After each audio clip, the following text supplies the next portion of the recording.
Wow, it's been a while. Balik lagi di Tribun Inspirasi Lokal bareng sama aku Sheryl Hatomesan ya.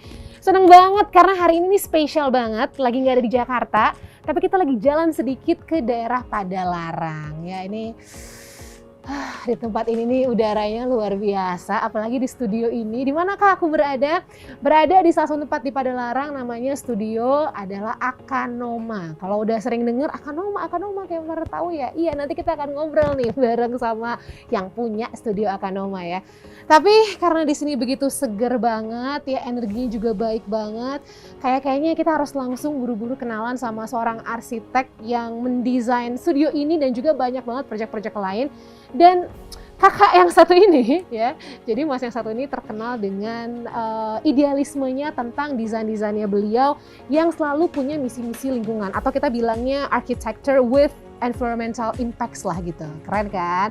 Langsung aja kita bertemu sama ada Mas Yusing. Sebentar, sebelum ini disclaimer dulu. Kalau misalnya dengar ada suara ayam ya kan, ada suara jual sekuteng ya, ada suara anak-anak ngobrol, seru banget karena memang di sini masih asri banget. Studionya juga ini nyambung dengan apa yang di luar.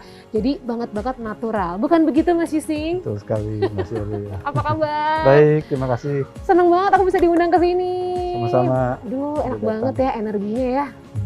Dan jangan lupa patuhi protokol kesehatan, tapi kita udah swab dulu sebelum ini, jadi kita boleh kayak gini Mas ya, buka dulu dan ada jaraknya kok. Wow, tempatnya luar biasa. Terima kasih. Kenapa ya? Aku ngerasa kayak pas pertama masuk di studio sini, kayak langsung berasa energinya tuh beda gitu loh. Aku nggak tahu deh, ini emang tujuan waktu bikinnya kayak gitu, apa sadar nggak sih orang-orang yang datang ke sini dulu tiba-tiba? Banyak yang bilang begitu Iya ya, kan? terutama karena memang kita desain studio kita tidak penuh fokus pada interior bangunan, tapi bagaimana bangunan ini bisa berinteraksi dengan ruang-ruang luar di sekitarnya gitu. Pantes, jadi kalau misalnya datang ke sini ya di Akanoma ini, itu kayak luarnya sama dalamnya kayak nggak ada bedanya. Ambigu ya, Iya, batasnya kayak nggak jelas ya. kayak nggak jelas banget. Aduh. Nanti kita akan ngobrol soal Akanoma ya, yang pasti udah banyak banget diliput, udah banyak banget prestasinya. Tapi aku tuh penasaran Mas Yusing, sebenarnya setelah lulus tahun 99 ya dari ITB ya, itu langsung bikin Akanoma atau sempat yang apa dulu, yang lain dulu? Yang lain namanya Genesis waktu itu bareng teman saya, memang rencananya mau melamar kerja, tetapi waktu itu krisis moneter parah, bahkan banyak yang tutup ya kantor arsitek. Benar. Jadi akhirnya kita memulai dengan studio kecil waktu itu, namanya Genesis. Genesis, ya. Oke, itu tahun 99. 99. And then ini dibangun tahun berapa? Kita pindah ke sini kira-kira 2011 ya, 2011 lah kita pindah ke sini. Tapi sejak sekitar 2008 kami sudah mulai, saya bersama tim sendiri begitu ya, dan akhirnya kita membuat Akanoma. Oke, Akanoma, akar dan anomali. Betul sekali. Itu aku udah tahu sebelum udah megang skrip kita ngobrol-ngobrol karena udah banyak lihat juga interviewnya. Tapi nanti kita akan bahas itu gitu ya, Tribuners, si akar dan anomali itu. Aku tertarik dulu gini nih. Jadi kalau ngomongin soal Mas Yusing gitu ya, itu yang paling orang-orang tahu mungkin zaman dulu atau sampai sekarang masih adalah bagaimana yang tadi aku bilang, arsitektur itu biasanya ngomonginnya orang-orang kaya ya kan, yang bisa bayar desain tuh orang-orang yang punya duit gitu. Tapi Mas Yusing ini menyediakan bakatnya, talentnya gitu ya, untuk bisa semua orang tuh bisa menggunakan jasa desain. Itu awalnya kayak gimana? Sebetulnya awalnya pengalaman pribadi ya, karena kami juga bukan berasal dari keluarga yang kaya begitu ya. Tapi kemudian tahun 2005 saya dan keluarga sangat bersyukur bisa memiliki rumah yang didesain oleh arsitek gitu. Dan sangat menyenangkan di rumah itu walaupun anggarannya sangat terbatas. Kebetulan arsiteknya saya sendiri gitu. Oh jadi di desain arsitek saya sendiri gitu ya? Nah sementara kan banyak orang bukan arsitek ya. Dan rumah itu suatu, menurut saya untuk kebanyakan orang itu tanda kutip harta yang termahal yang bisa dimiliki ya. Atau tempat yang sangat penting untuk bertumbuh, berkembang dan berkeluarga, itu suatu ruang yang sangat penting. Dan kebahagiaan yang saya rasakan di rumah saya itu yang ingin saya bagikan sebetulnya. Lalu saya berpikir kenapa enggak saya melayani kalangan yang kurang lebih sama, yang susah untuk membeli rumah, tetapi perlu didesain secara khusus gitu. Karena itu sejak itu saya mulai berkomitmen ngajak dengan teman-teman tim Akanoma, waktu itu masih Genesis namanya, yuk kita bantuin juga mereka yang dananya terbatas gitu. Jadi emang udah dari awal lulus tuh Nggak awal lulus. Iya, maksud aku dari awal Ya. bikin Genesis ya. Ya. Maksud aku tuh kerinduan untuk hal itu tuh udah ada gitu loh. Waktu kuliah saya sempat berpikir sebetulnya dalam kondisi stres sebetulnya ya, tapinya ya. Buat apa sih ini gua hidup gitu? Karena susah sekali di arsitektur itu banyak tugas, harus begadang dan sebagainya, dan ya saya stres ya benar, waktu itu ya. Eh, tetapi pertanyaan itu terus membekas, saya harus jawab buat apa saya hidup gitu ya. Dan akhirnya menemukannya di tahun-tahun 2006-2007 ketika saya sudah punya rumah itu, bahwa sebetulnya profesi arsitek bisa juga untuk melayani semua kalangan gitu ya. Kan kalau nggak salah Mas Yusin juga punya gerakan itu ya, di mana arsitektur ya kan, orang-orang arsitek juga bisa membantu teman-teman yang dananya terbatas gitu. Betul ya, saya juga mengajak teman-teman arsitek yang lain, dan sekarang saya kira sudah tidak aneh ya bahwa arsitek mau melayani rumah murah misalnya ya, termasuk Iya salah sih. satu yang menurut saya cukup baik, banyak arsitek muda yang tidak malu-malu dan tidak ragu untuk melayani rumah murah. Iya. Dulu awal-awal ya tentu resikonya besar ya. Mm-mm. Kalau kita melayani rumah murah doang, apakah nanti bisa dapat rumah yang tidak murah misalnya gitu, atau Iya, proyek-proyek benar. yang lain begitu ya. Gak bisa hidup nanti arsitek Betul. juga, arsitek juga manusia ya. Aku lihat di salah satu interview, Mas Yusin bilang gini, arsitek itu orang yang selalu membanggakan, kadang-kadang suka membanggakan diri sendiri, ya kan, ngomongin diri sendiri gitu ya. Dan karyanya Dan sendiri. karyanya sendiri, which is emang benar, karena kan karyanya yang dijual. Tapi nggak memikirkan apa dampaknya tuh juga ada gitu. Kayak sekarang kalau misalnya kita lihat environmental impact-nya lah dalam pembangunan itu kan juga ada ya. Sangat besar ya. Sangat besar. Nah, itu sekarang di Indonesia kalau menurut Mas Yusin gimana? Ya betul, memang arsitek kan bicara tentang ruang manusia ya, ruang hidup manusia, bangunan begitu ya. Tapi sayangnya kita melupakan bahwa manusia hidup bukan hanya membutuhkan bangunan, kita juga butuh pepohonan, kita butuh makan, kita butuh udara yang bersih dan sebagainya begitu ya. Perkembangan arsitektur di Indonesia sangat baik menurut saya, sudah terus berkembang sampai saat ini menuju ke arah yang baik ya, desain-desainnya sudah semakin menarik begitu ya. Tetapi sayangnya itu satu tadi, bahwa kita kurang menyadari bahwa arsitektur itu juga memberikan dampak kepada lingkungan sekitar, kepada kondisi sosial, bahkan kepada kondisi ekonomi di masyarakat di sekitarnya begitu ya. Oh iya ya. Kesadaran itu yang kurang. Walaupun sekarang sudah mulai ada tumbuh lah sedikit demi sedikit ya. Tapi kita sebagai arsitek harus melihat, menilai karya bukan hanya pada karyanya itu sendiri, tapi apa kontribusi karya itu terhadap hal yang di luar karyanya. Saya kira itu yang penting ya, supaya kehadiran arsitektur bisa memiliki manfaat yang lebih luas begitu. Benar sih.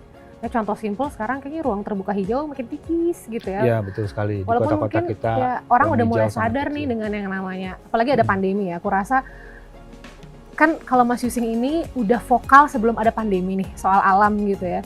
Dan ternyata pas ada pandemi tuh kan kayak Orang semakin butuh ya. iya, orang jadi semakin nggak bisa ternyata tinggal di ruang tertutup terus. We need yang namanya space, alam. Makanya sekarang ada rumah-rumah yang namanya rumah post pandemic gitu ya, yang ada ruang terbuka hijaunya tuh lebih luas gitu. Wah, ini menarik banget emang sih ya, kalau misalnya kita bisa melakukan sesuatu, kita bisa melakukan suatu bisnis kita ataupun apapun yang kita kerjakan, kalau masih memikirkan hal-hal yang baik yang bisa kita lakukan walaupun sedikit untuk lingkungan. Nah, makanya salah satunya nih kita akan denger ya pesan ya dari Miss Michelle Huang selaku Print Category Director HP dari Southeast Asia and Indonesia, tentang gimana sih HP ini berkomitmen untuk terus membantu UMKM Indonesia dan tentunya yang tetap memiliki environmental impact. Salam sejahtera buat sahabat UMKM Indonesia. Apa kabar? Semoga kita semua sehat selalu. Terima kasih sudah bergabung di Tribun Inspirasi Lokal pada hari ini. Selamat sore juga Yu Sing, architect and founder of Akanoma, and our own Aditya Surya Dinaga, Print Consumer Market Development Manager for HP Indonesia. Senang sekali bisa menyapa kalian semua. All of us are going through very dynamic times with ups and downs in the Indonesia economy. The good news is that the latest research shows that UMKMs in Indonesia have not only begun recovering, but continue to be a strong economic pillar for Indonesia.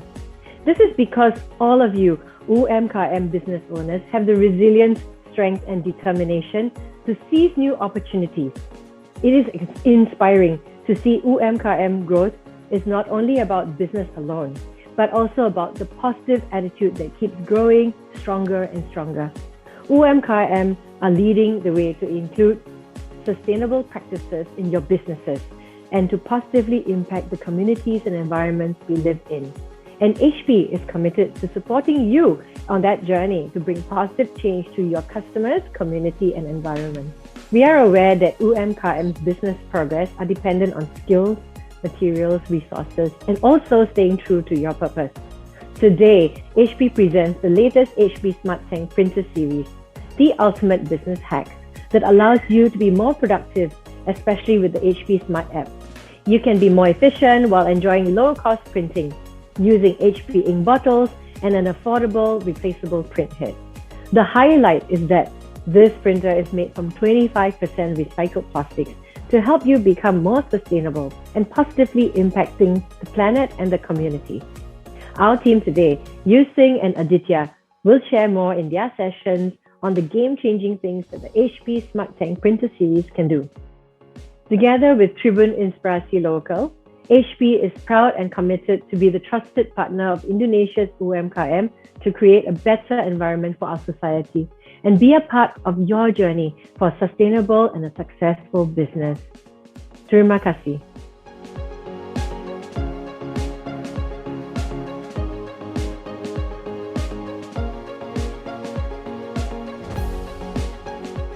Thank you Michelle, dan aku setuju banget sama Michelle ya. UMKM memang menjadi backbone perekonomian Indonesia, apalagi di masa-masa post pandemic kayak gini gitu. Dan tentunya kita juga harus bisa memasarkan atau menemukan produk-produk yang sesuai. Nah, kalau ngomongin soal produk yang sesuai, membantu bisa bisnis juga. Nah, HP ini printer dengan teknologi tinggi yang pastinya juga bisa membantu bisnis-bisnis para UMKM ya.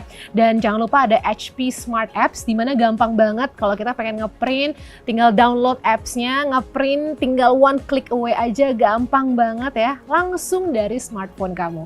Dan buat yang mau mengasah kreativitas kamu, jangan lupa langsung aja buka printables.hp/id/id atau bisa dilihat langsung di sini tuh ya. Nah, itu gampang banget, langsung bisa dilihat di situ. Dan buat kamu yang ingin tahu lebih banyak lagi soal HP Smart Printer, langsung aja lihat QR code yang ini. Ngomongin soal komitmen HP terhadap lingkungan, nah ini kayaknya connect banget sama Mas Yusing ya. Mas Yusing tadi aku udah bilang juga, kalau misalnya googling namanya ya, pasti adalah seorang arsitek yang selalu memikirkan gimana sih caranya biar bisa lebih menyatu dengan alam dari setiap karya-karyanya. Diusahakan seperti itulah ya kira-kira ya. So far, bisa dapat project yang seperti idealismenya Mas Yusing nggak? Ya, tidak mudah tentunya ya, karena tidak semua pasar mau menerapkan bagaimana kita bisa berintegrasi dengan alam ya, karena banyak hal-hal yang juga harus dikompromikan gitu. Ya. Tapi so far setelah yang aku bilang tadi post pandemic ini, semua orang kayaknya udah pengen merubah cara mereka ingin membuat rumah. Betul, ya. mudah-mudahan juga cara memandang kita terhadap bangunan, baik itu skala komersial maupun skala personal, rumah tinggal, mulai melihat bahwa faktor alam, pencahayaan, ventilasi silang gitu ya, menjadi hal yang penting ya. Banget. Tanaman begitu ya, saya kira itu membuat kita lebih tidak stres hidupnya, lebih sehat udaranya dan sebagainya. Mudah-mudahan seperti itu. Berarti pandemi ada baiknya juga ya, betul. Selalu ada baiknya. Mengingatkan kita. Mengingatkan kita banget Mas. Tapi Mas, kalau misalnya seorang arsitek ini kan aku orang awam gitu ya. Apakah kalau menurut Mas Yusing, kalau kita mau bangun suatu karya, sesuatu lah bangunan di tempat, let's say di A gitu ya, apakah kita perlu melihat dulu nih budayanya, orang yang ada di sekitar situ, lingkungannya, atau ya udah bangun aja lah pokoknya gitu? Kadang-kadang perlu ya aspek siapa penghuninya, siapa penggunanya begitu ya. Ada budaya lokal apa yang ada di sana begitu. Semakin kita berakar, nah karena itu namanya akaran. Ya. Semakin kita berakar kepada konteks lokal, maka nanti arsitekturnya akan punya karakter yang lebih kuat begitu. Yang tidak menjadi sama aja di mana-mana gitu ya, tidak menjadi seragam, tapi dia akan menjadi punya nilai tambah yang lain gitu kira-kira ya. Jadi ada hubungannya berarti nih sama nama studio betul, Akanoma akar ini dan ya. anomali ya. Akar dan anomali, oke. Anomali kan artinya beda ya, sesuatu yang beda gitu ya. Jadi maksudnya nih gimana nih? Ya kadang-kadang ketika kita berakar ya, berakar menggali konteks lokal, masalah lokal begitu, mungkin kita harus menjadi anomali dalam arti tidak mengikuti arus besar, tidak mengikuti tren, gitu. Karena tidak selalu tren itu punya kesadaran yang tinggi terhadap lingkungan ya. Jadi kadang-kadang ya kita harus melawan tren itu demi untuk melakukan apa yang substansial, yang esensial, yang baik buat penggunanya, buat lingkungan sekitar gitu. Wow, dan terbukti Tribuners sangat konsisten dari yang apa Mas Yusing sampaikan beberapa tahun yang lalu soal bagaimana kita bisa ngambil barang-barang untuk membangun rumah dari yang kadang barang bekas ya, kadang-kadang bisa dari barang bekas, kayu bekas, bambu segala macam gitu ya, terus sesuatu yang kayak gini nih menyatu dengan lingkungan luarnya gitu ya. Dan ternyata sekarang kejadian, udah malah trennya ya, sekarang malah jadi trennya. Ya, semua serba aktivitas di outdoor ya. Iya, semua serba outdoor, cafe gitu semua ya. Tuh kan, berarti emang dengan konsisten ya one day memang akan menemukan pasarnya sendiri gitu ya. Tapi berarti untuk mendapatkan arsitektur yang kita bilangnya arsitektur yang berkelanjutan lah ya, apa faktor-faktor yang harus dilihat nih? Ya, berkelanjutan sebetulnya kata yang sangat besar ya, terlalu tinggi ya. Karena menurut saya sangat sulit untuk mencapai kondisi betul-betul berkelanjutan atau lestari. Tapi kalau kita mau mendekati bagaimana arsitektur mengurangi daya rusaknya, begitu ya, kita harus melihat faktor-faktor korelasinya dengan penggunanya, dengan orang ya. Bagaimana kita bisa memberikan dampak seminimal mungkin terhadap lingkungan sekitar, begitu ya. Dan juga kita perlu mempertimbangkan faktor ekonomi. Bagaimana sih bangunan yang ada itu secara ekonomi dia bisa berkelanjutan, bukan hanya secara ideal dia menghasilkan energi listrik lewat solar dan lain sebagainya. Tapi dia tidak ekonomis, artinya tidak bisa survive, bertahan dalam persaingan yang lain, kan jadi mahal bangunannya, itu juga tidak baik. Jadi harus banyak aspek ya, aspek lingkungan, aspek ekonomi, aspek budaya, aspek material, energi, dan sebagainya begitu. Benar, tapi berarti kalau Mas Yusing bilang kayak gitu nih, di tengah era modern yang sekarang, terus kalau kita pikirin zaman-zaman apa ya, rumah-rumah zaman dulu gitu ya, malah bertahannya cukup lama dibanding bangunan-bangunan yang sekarang ya. Iya betul, bahkan bangunan-bangunan tradisional yang kita lihat sudah masa lalu ya, rumah-rumah adat, rumah tradisional yang materialnya alami, itulah sebetulnya kampung adat, contoh-contoh arsitektur yang lestari begitu. Mereka tidak mengambil energi yang besar dari bumi, bahkan mengambil material-material yang alami, dan mereka bisa diganti lagi dengan material alami yang mereka tumbuhkan sendiri, menanam pohon, menanam bambu begitu. Ketika materialnya sudah tidak dipakai, bangunannya harus diperbaiki, itu pun semuanya bisa kembali lagi ke alam, menjadi kompos, menjadi pupuk dan sebagainya. Iya. Betul-betul tidak mengotori bumi. Nggak ada waste ya, waste-nya nggak ada ya. Wow, itu menarik ya, ternyata dari zaman dulu nenek moyang kita tuh udah tahu gimana caranya kita bisa. Saya kira semua ya, dulu kita lebih bergantung. Begitu datang industri ya dengan sistem ekonomi yang berbeda, kapitalis begitu ya, maka semua menjadi berubah begitu. Iya benar sih. Nah berarti Akanoma ini udah berapa tahun nih? Kami mulai dari sekitar 2008 ya, gitu. Akanoma itu sekitar 2008 ya. So far gimana Mas Yusing? Ini kan sesuatu yang Mas Yusing banggain juga ya kan, udah terkenal juga di mana-mana gitu. Selama ini sejauh ini puas nggak dengan apa yang udah dicapai? Saya kira kita menuju ke arah yang benar ya. Kita sudah cukup senang begitu. Dari awal kita punya satu visi bagaimana kita bisa membangun kembali interdependensi dengan alam ya. Dan itu terus kita kerjakan sampai sekarang, dan karya-karya kami yang sejak semula Akanoma itu dengan kondisi pandemi terus relevan gitu. Ketika hadirnya pandemi, banyak beberapa klien rumah tinggal yang dulu kami desain itu merasa, wah saya bersyukur banget nih rumahnya dari sejak awal dulu terbuka, punya matahari bisa berjemur banyak di rumah, gitu ya, gitu ya. Angin mengalir dengan lancar dan sebagainya ya. Saya kira kesadaran itu perlu kita terus bagikan kepada lebih banyak orang ya. Tapi dari semua, ya pasti semua karya, semua yang dibanggakan ya, ada nggak yang satu karya yang paling Mas Yusing nggak bisa lupa gitu, ngerjain apa nih selama ngebangun Akanoma? Kalau satu mungkin sulit ya, tapi beberapa hal misalnya tergantung isunya ya. Misalnya saya ingat sekali isu di Jakarta itu kan salah satu persoalannya banjir. Bukan cuma Jakarta, seluruh kota-kota dunia sekarang mengalami namanya banjir. Yang mana Australia, karena pembangunan kota-kota kita tidak sadar akan pertumbuhan yang cepat dan perlunya ruang air yang banyak. Jadi ketika saya mendesain satu rumah di Kelapa Gading, dia harus renovasi total karena sudah terlanjur terlalu lama dan harus dibongkar begitu. Kita mengembalikan lahan Kelapa Gading yang halusnya area tangkapan air buat Jakarta, itu dikembalikan, bangunannya panggung, dan di bawahnya kembali menampung air ketika banjir. Jadi lahan itu menjadi lahan untuk menyimpan air ketika dibutuhkan. Tetapi di atasnya rumah panggungnya aman gitu di atas. Nah bayangkan kalau jalanan juga panggung, jalan layang, rumah semuanya bangunannya panggung, maka saya kira kita tidak kekurangan ruang air gitu ya. Itu salah satunya sih, saya kira yang...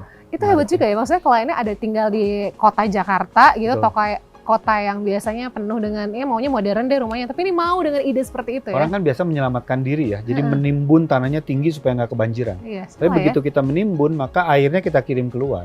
Nah sekarang kita tidak boleh berpikir egois dong. Jadi kita tidak boleh menjadi penyebab banjir. Akhirnya kita menyediakan ruang biar air banjir masuk, menyimpan di sini supaya dampak banjir keluar lebih sedikit. Sekaligus tapi rumah kita cukup aman gitu karena dia panggung gitu ya. Wow, nah tahun berapa tuh Mas? 2000 berapa ya, 16 mungkin 2016 ya, saya lupa ya. Iya, karena emang ya banjir terus sih ya Jakarta terus, ya, lumayan lah banjirnya. Nah tadi kalau ngomongin soal desain yang tadi Mas Yusing ceritain, kalau misalnya gini nih, dalam pembuatan proses kreatif, aku nih misalnya klien gitu lah ya, itu kira-kira apa aja nih butuhkan step-stepnya nih, ngapain aja nih? Biasanya kita ngobrol ya, dan saya kasih formulir isian. Apa sih yang didambakan dari rumah, kalau ini rumah ya, rumah tinggal tuh pengennya seperti apa. Terus saya tanya banyak hal tentang filosofi hidupnya apa, begitu ya, kesukaannya apa, kegiatan sehari-hari apa, hobinya apa, suku atau etnisnya apa. Intinya adalah saya mencari apa yang bisa dijadikan sumber inspirasi. Personal Karena touch mendesain itu kan mencari inspirasi ya. Inspirasi kan harus berkorelasi dengan siapa pengguna bangunannya. Kalau rumah tinggal maka pemiliknya. Jadi saya menggali untuk mencari kira-kira apa nih yang bisa kita jadikan gagasan utama dari desain rumahnya. Gitu ya. Jadi harus tahu dulu nih apa si yang empunya gitu ya, yang si empunya digali dulu. Memang tidak semua punya spesifikasi yang unik ya. Kadang rata-rata sama begitu ya. Tapi ada kadang-kadang misalnya klien contohnya dokter gitu. Ketika klien keluarga dokter, suami istri, desainnya mau kayak apa ya? Kita bertanya kan, masa sama dengan yang lain kan? Sayang kalau disamain dengan yang lain. Ini ada kesempatan kita membuat sesuatu yang unik sesuai dengan profesinya dokter. Jadi desainnya itu kami putuskan membuat rumah lengkung. Oh, rumah lengkung tuh gimana tuh? Karena kayak modular gitu enggak? Karena dokter dan tubuh manusia itu tidak ada yang kotak kan? Oke. Penuh dengan bentuk lengkung. Benar. Jadi bangunannya, denahnya lengkung, fasadnya tampaknya kelihatan lengkung gitu ya. Suasana ruangnya banyak unsur-unsur garis-garis lengkung dan ruangannya memang ruangan yang lengkung gitu ya. Kira-kira seperti itu contohnya. Oh, oke. Itu wow, nggak kepikiran sih bisa diaplikasikan kayak gitu ya. Tapi udah tadi dapat personal touch-nya ya kan. Abis itu terus misalnya dari material nih gitu kan. Kan kalau Mas Yusing selalu pengen yang dekat sama alam. Itu selalu nggak nyaranin dulu misalnya menggunakan material-material yang sustainable lah gitu? Ya, material yang lokal tentu kita sarankan ya. Beberapa klien misalnya dia pernah mau pilih marmer Itali misalnya ya. Kenapa nggak coba marmer lokal dulu? Toh kita nggak harus bisa tahan 100 tahun atau lebih kan gitu. Kita pakai marmer lokal misalnya. Atau material-material alami yang lain misalnya kalau bisa. Dan kalau memang kliennya mau kita pakai kayu misalnya ya. Kayu bekas kalau bisa. Ataupun kalaupun kayu baru ya minimal dengan menggunakan material lokal dan material alam itu energinya lebih rendah gitu ya. Dan ada hubungan saling bergantung dengan alam. Karena saya suka mengajak klien ketika kita bergantung pada alam, ketika kita bergantung punya ventilasi yang baik, maka kita akan peduli terhadap alam di sekitar kita. Iya. Begitu kita menutup diri dengan semuanya bergantung pada mesin, AC dan sebagainya, kita lupa bahwa ada alam di sekitarnya yang harus kita lestarikan, yang harus kita jaga supaya hidup kita lebih nyaman gitu ya. Iya. Hal-hal itu juga penting. Jadi makanya kenapa kalau udah sampai di studio sini gitu ya, Tribuners, sini tuh aku tadi bilang energinya bagus banget karena apa energi yang ada di luar ini ketika angin kayak sekarang nih, breeze-nya nih, bunyi-bunyi angin, kita ngerasain wah enak banget ternyata ya. Jadi kita terus berharap aduh yang kiri kanan kita bersihin deh biar selalu enak anginnya. Jadi kita ada kesinambungan itu ya. Seperti yang tadi Mas Yusing juga bilang kalau penggunaan material tuh emang perlu banget diperhatikan ya dengan apapun bisnisnya ya. Contohnya dalam misalnya proses pembuatan karya, gimana sih karyanya bisa diambil sedikit baik dari hal-hal yang bisa didaur ulang. Kalau bisa kayu-kayu yang bekas kalau mungkin kan. Kayu tuh bisa ya bekas digunakan lagi ya. Ini contohnya kayu bekas. Oh iya loh. Ini bekas lantai ini, dulunya lantai yang dihujankan, terus udah mulai agak perlu diganti gitu ya? Sudah lama. Kita masih pakai bisa untuk meja. Bahkan ini kayunya bekas konstruksi dulu kayu dolken ini. Tuh, ini rancah. Ini kayu bekas semua Tribuners, ini kan juga kayu ya. Ini nggak tahu bekas apa enggak tapi enak sumpah.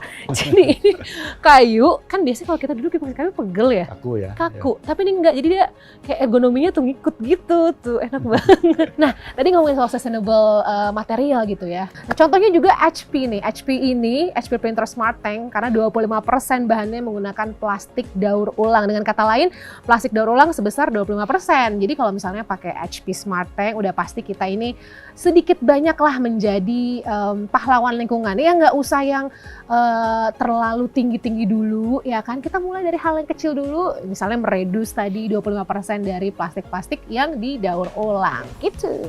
Ini sebelum pertanyaan terakhir ada lucu-lucuan nih, Mas Yusing nih ya, pertanyaan lucu-lucuan. Kan Mas Yusing orang yang vokal ya, maksudnya aku tuh selalu ngelihat orang yang kritis soal isu-isu sosial juga. Sekarang katanya gini, milenial, anak-anak muda nggak bisa beli rumah karena kebanyakan gaya hidupnya beli kopi segala macam gitu ya. Itu setuju nggak? Setuju nggak kalau anak muda nggak bisa beli rumah karena gaya hidupnya, atau karena emang orang kebanyakan beli investasi rumahnya? Yang orang-orang karena pasar yang diciptakan di Indonesia itu rumah dijadikan barang investasi ya, sehingga jadi mahal harganya, tidak sesuai dengan yang sebetulnya kan. Iya. Harga tanahnya naik terus dan sebagainya ya. Saya kira ini karena kontrol pemerintah yang kurang kuat sih terhadap pasar perumahan. Iya. Nah akhirnya pilihannya sekarang Akanoma mulai mencari desain rumah mikro. Rumah yang kecil, ukurannya kecil sekali, mikro begitu, tetapi cukup untuk hidup, dan paling tidak kalau tidak mau seterusnya rumah mikro, untuk rumah inti pertama itu bisa terjangkau. Boleh lah ya, rumah pertama ya. Jadi ukurannya hanya 3x3 misalnya, gitu 3x4 begitu ya, tapi 2 lantai itu jadi satu rumah lengkap. Compact gitu ya rumahnya ya. Betul. Berarti kalau misalnya ada milenial yang budgetnya minimal gitu ya, budgetnya minim lah gitu, mungkin ya punya rumah yang dengan... Kuncinya tanah sebetulnya. Nah tanah itu kalau mau dengan rumah mikro, misalnya satu hamparan tanah misalnya 100 meter persegi lah anggaplah ya, di permukiman ya, itu bisa dibagi 2, bisa dibagi 3 sebetulnya kalau mau rumah mikro. Iya. Jadi dia bangun sepertiganya, bangun sepersetengahnya, jadi 2 keluarga beli satu rumah bareng-bareng gitu ya. Sehingga biayanya lebih terjangkau. Nanti rumahnya juga rumah mikro.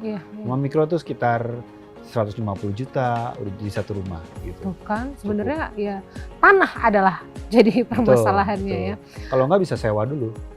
Sewa. Banyak kota besar di tempat-tempat banyak perkuliahan di Jogja misalnya, itu tanah bisa disewa jangka panjang ya. 5 tahun, 10 tahun, bisa di Bali dibangun juga. berarti? Bisa dibangun. Gitu. Bisa juga kita sewa tanah seperti itu. Tanah-tanah yang nganggur disewa aja 5-10 tahun. Atau kalau belum bisa, numpang ke orang tua punya halaman di depan, kita bangun rumah mikro di sana gitu misalnya. Toh nanti bisa dipindahkan rumahnya. Ya, jadi tenang aja, bukan karena gaya hidup ya. Kalau yang standar nih, ngopi nggak apa-apa ngopi ya. Tapi intinya juga bagaimana caranya kita tuh bisa, ya tadi yang pertama tanah. Dan bagaimana cara kita bisa, ya rumah itu butuhnya apa sih gitu kan. Nggak perlu yang gimana banget. Ya kan kadang BM aja gitu orang. Pengennya rumahnya pokoknya banyak kamarnya begini-begini. Padahal kan udah cukup. Kalau baru sendiri mah 2 kamar juga oke lah ya. 1 juga cukup. Satu juga cukup. Orang di apartemen aja studio cuma ngaplar gitu. Anak aja sampai umur sekitar 5 tuh masih bisa bareng orang tua. Masih bisa. Ya kan? Iya, 5 tahun gitu. Benar. Tapi berarti ya kalau ngomongin sustainable home design itu masih possible ya sampai untuk yang milenial dengan budget terbatas. Sustainable saya tidak berani mengatakan bisa mencapai sustainable ya, karena itu kata yang terlalu tinggi ya. Tipis aja deh pokoknya paling mendekati. Lumayan ramah lingkungan. Ya, mengurangi daya rusak. Karena makin kecil rumahnya, makin hemat ruangannya, makin banyak energi yang kita potong kan. Oh iya. Gitu. Konsumsinya lebih kecil berarti energinya gitu. Berarti kita sudah menghemat banyak. Yes. Ya di tengah gempuran orang-orang bilang smart home gitu ya. Smart home tentu butuh energi yang besar juga karena listriknya pasti nggak pernah mati kan, harus connect dengan segala macam device gitu ya. Dan ngomongin soal bahan-bahan yang berkelanjutan, bahan-bahan yang sustainable energy lah kita bilangnya kalau zaman sekarang ya. Printer yaitu Smart Tank, HP Smart Tank ini juga sudah menggunakan 25% plastik daur ulang dan bisa ngeprint 8.000 halaman berwarna dan juga 6.000 halaman hitam putih. Udah gitu kalau misalnya mau nge-refill ini gampang banget, tinggal refill aja, anti tumpah gitu, nggak kotor, ramah lingkungan, nggak ribet, jadi lebih hemat. Nah sekarang di sudut sana udah ada Mas Adit, Mas ini dari HP Inc. Print Consumer Market Development Manager. Mas Adit apa kabar? Wah, baik Mbak Sheryl, apa kabar nih? Baik. Ya, semoga Mbak Sheryl dan Mas Yusing dan teman-teman juga selalu sehat ya. Amin. Kita di sini alhamdulillah puji Tuhan sehat nih Mas ya. Mas, nih langsung aja nih ya, kita mau nanya karena hari ini aku kan ada di Akanoma, studionya Mas Yusing, di mana di sini tuh barang-barangnya tuh semuanya tuh second didaur ulang gitu ya, barang-barang yang masih bagus didaur ulang jadi keren banget gitu. Nah sekarang kita pengen nanya nih ke Mas Adit soal printer keren HP. Coba apa yang mau dijelasin nih Mas? Wah, senang sekali nih saya bisa sharing lagi hari ini Jadi pada kesempatan ini HP meluncurkan salah satu produk kami yang terbaru untuk melengkapi line up inkpen dan SmartTank HP yang sudah ada sebelumnya, yaitu HP SmartTank 750 ini. Nah, tentunya ini adalah line up high-end-nya HP, jadi ini semua fitur komplit. Nah, di line up HP SmartTank 750 ini kita menanamkan connectivity untuk local area network. Artinya apa? Artinya printer ini bisa disambungkan dengan kabelan internet. Itu untuk apa? Bisa sharing ke berbagai orang lah. Jadi nggak cuma 1-2 orang, tapi misalnya nih untuk pemakaian di kantor meng-share ke 10-15 orang dengan mengkonekkan kabelan itu sangat bisa. Gitu. Jadi teman-teman nggak perlu repot lagi ngeprint dari USB seperti itu yang pertama. Terus yang kedua tentunya print head untuk HP SmartTank 750 ini bisa diganti, replaceable seperti itu. Jadi teman-teman itu kalau misalnya dengan brand lain membawa print headnya itu error, teman-teman itu perlu ngebawa unitnya itu ke service center terdekat dan harus menunggu lama untuk di-service. Sedangkan kalau menggunakan HP SmartTank 750 ini cukup tinggal beli aja nih kalau misalnya print headnya itu udah nggak waranti, tinggal beli replace sendiri, itu sangat-sangat gampang. Itu gantinya itu kayak ngeganti cartridge tinta biasa seperti itu. Oke, lalu yang ketiga tentunya dengan kapasitas ngeprint yang jauh lebih banyak. Untuk yang color kita bisa sampai 8.500 lembar.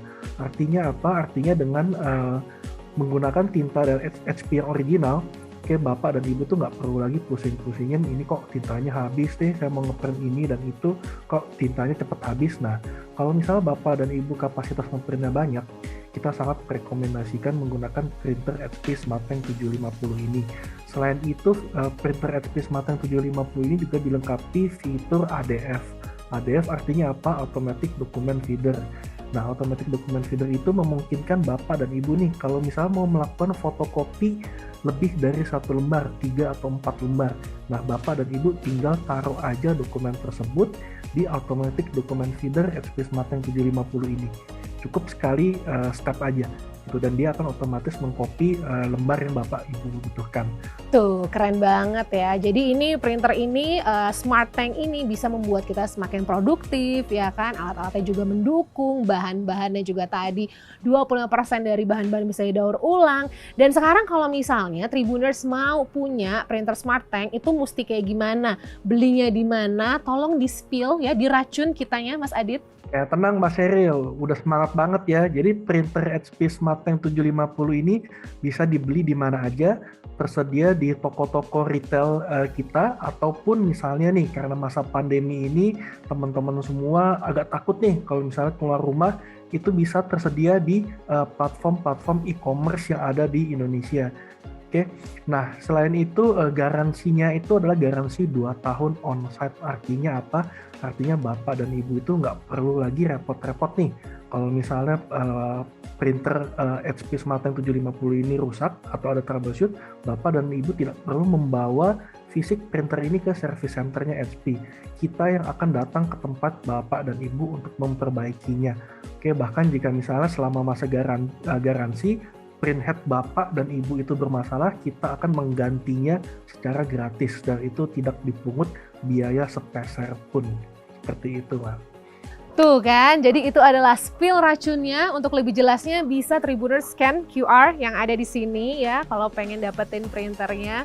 Sekali lagi Mas Adit, makasih banyak ya Mas Adit ya, sehat-sehat terus ya. Oke, terima kasih juga nih Mbak Sheryl dan Mas Yusing, sehat-sehat semuanya ya. Bye-bye. Tapi aku kok penasaran sama beberapa project yang aku sempat lihat gitu ya dari Mas Yusing. Tapi sekarang nih lagi ada project apa nih yang mungkin lagi dikerjain? Ya, salah satunya rumah tukik gitu Rumah yang tukik? dikerjain ya. Itu apa Jadi tuh rumah tukik? tempat sekolah informal untuk memperlengkapi anak-anak di Anyer ya, tentang kesenian dan banyak hal-hal lain lah. Life skill ya. Life skills ya, Ya, which is life skill, future skills sekarang dicari-cari orang nih. Ya. Oh gitu, tadi di Anyer? di Anyer ya. Lagi tahap pembangunan? Sedang akan segera dibangun ya. Oke, lagi akan segera dibangun. Keren. Tapi kalau misalnya arsitek kan pasti mau presentasi ngeprint dulu lah ya desainnya ke kliennya kayak gimana biar kelihatan juga warna-warnanya tuh hampir mirip nggak sama aslinya. Kita coba lihat hasil printnya di Smart Tank ya. Kita lihat rumah tukik. Aku ada filenya nih. Ini printnya kan gampang banget Mas di apps dari HP aja. langsung ya. Dari HP langsung ya. Kaum rebahan dari HP suka. ke HP ya. Oh, iya. HP ke HP bener. Ih lucu juga ya Mbak Jessy. Biasa kaum rebahan males kan, aduh harus nge-print nih gitu. Tinggal print aja. Trut. Cepet kan dia connect langsung dengeran. Oke. Ini ya rumah tukik ya? Ya, ini rumah tukik. Ini konsepnya apa nih kalau boleh jelasin dikit? Sebenarnya bagaimana anak-anak bisa beraktivitas di lantai 1, lantai 2, naik ke menara gitu ya. Dia punya ruangan yang bisa berlari-lari gitu. Nah, aku lihat dan ini menyatu dengan lingkungan sekitar. Ini konsep yang Mas bilang rumah panggung itu ya? Betul, rumah panggung dan menyatu dengan lingkungan sekitar ya. Jadi anak-anak nggak takut untuk masuk dan beraktivitas di sini. Kita nggak membuat arsitektur yang terlalu grande menakutkan. Ya, kayak ada timpang gitu ya? Betul. Oh oke. Lebih harmonis. Berarti ini tuh kan, dimana si rumah tukik ini bisa menjadi serapan air juga bawahnya. Wow, nice. Warnanya juga cakep banget nih ya. Nah buat Tribuners yang juga mungkin aku juga punya nih desain untuk desain arsitektur yang ramah lingkungan gitu kan. Boleh banget ikutan namanya Local Urban Fest ya.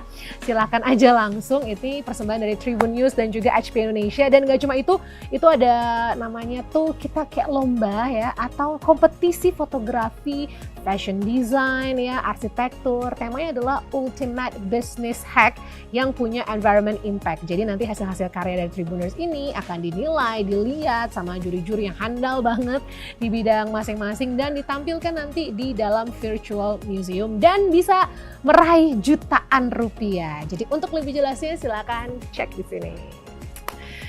Mas Yusing, sebelum aku pengen pulang ke Jakarta bisa nggak sih nginep di sini ya? Tapi ada nggak sih mungkin yang Mas Yusing pengen sampein untuk mungkin Tribuners yang sekarang tuh kayaknya kepikiran kayaknya hidupku udah mulai harus menyatu dengan alam tapi masih ragu-ragu gitu loh. Kayak aku nih big city girl yang kayaknya sekarang udah memiliki kayak kebutuhan untuk selalu bersatu dengan alam setiap harinya. Ya kita perlu coba ya bagaimana kita berintegrasi dengan ruang luar ya. Menikmati udara di luar, pepohonan, suara angin, hujan, itu suasana yang juga menarik ya. Dengan kita belajar menikmati suasana ruang luar, nanti lama-kelamaan kita punya malah kebutuhan. Ya. Kebutuhan untuk kita juga bisa menjadi bagian dari alam itu sendiri. Karena manusia pada dasarnya bagian dari alam. Setuju banget ya. Dan ternyata seperti yang tadi kita udah bahas di masa habis pandemi ini, ke depan kebutuhan akan alam akan menjadi-jadi. Dimana mudah-mudahan karena pandemi orang-orang lebih sadar untuk gimana caranya kita bisa hidup seimbang dan menjaga alam itu sendiri ya Mas Yusing ya. Terima kasih banget aku udah boleh main di sini. Sukses terus ya. Dan mudah-mudahan kedepannya makin banyak orang-orang yang walaupun bisnisnya komersial tapi memikirkan juga impact dari arsitekturnya, desain bahan bangunannya untuk lebih menyatu dengan alam. Terima kasih Mas Yusing. Terima kasih Tribuners ya. Kita ketemu lagi di Tribun Inspirasi Lokal lainnya. Bye bye. Have a great day.